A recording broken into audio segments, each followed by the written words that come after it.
दीक्षा गोयल आज इस कला चर्चा में आप सबके सामने प्रस्तुत हूँ। आज हमारे साथ लखनऊ की प्रसिद्ध स्वतंत्र महिला चित्रकार फैजाना साहब मैम प्रस्तुत हैं। आइए उनसे इस कला चर्चा की कला यात्रा के बारे में चर्चा करेंगे। तो मैडम सबसे पहले तो आपका इस शो में स्वागत है। शुक्रिया।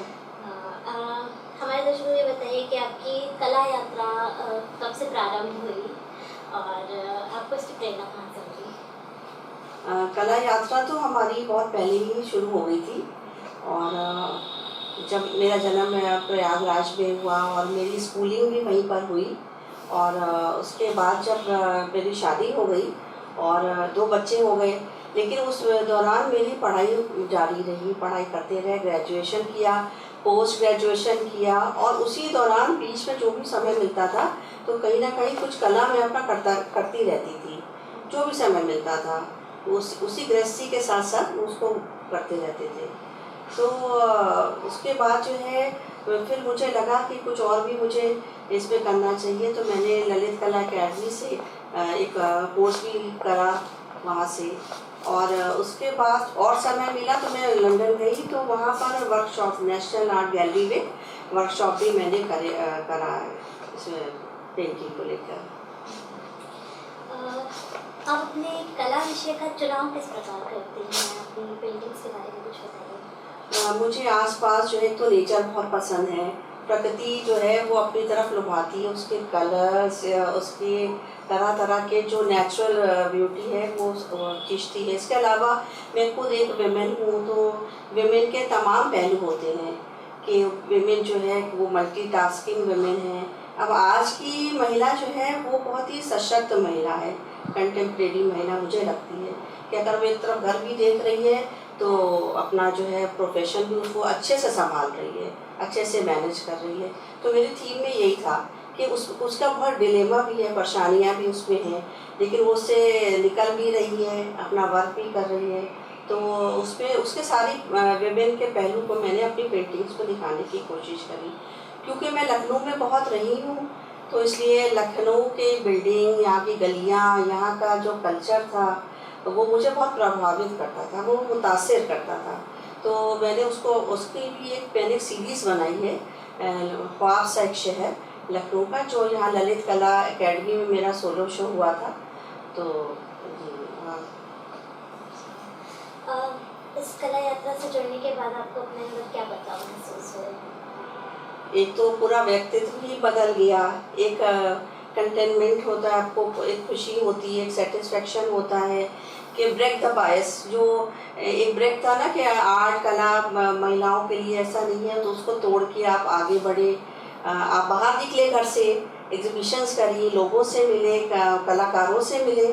तो ये तो बहुत ही खुशी की बात थी मेरे लिए कि मैं उस कला तक वहाँ तक मुझे मिलने का, पहुँचने का, उनके साथ वक्त गुजारने का मुझे मौका मिला।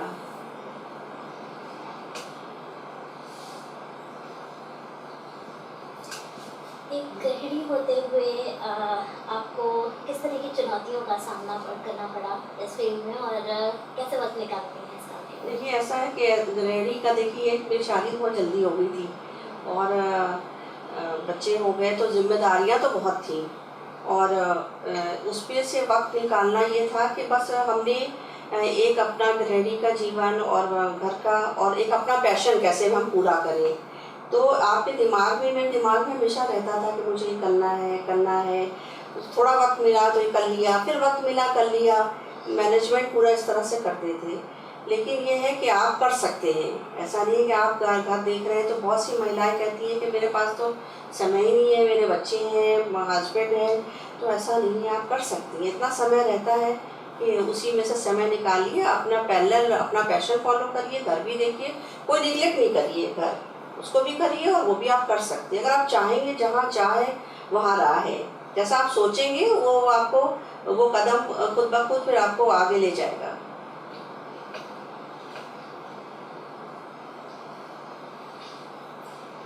आपने अभी कला प्रदर्शनी का संचालन किया था, तो आपका अनुभव उस फील्ड में कैसा रहा? बहुत ही अच्छा एक्सपीरियंस था, नया एक्सपीरियंस था, क्योंकि पहले हमने कभी इस तरह से शो क्यूरेट नहीं करा था, और वो भी इतना बड़ा शो, 104 आर्टिस्ट थे।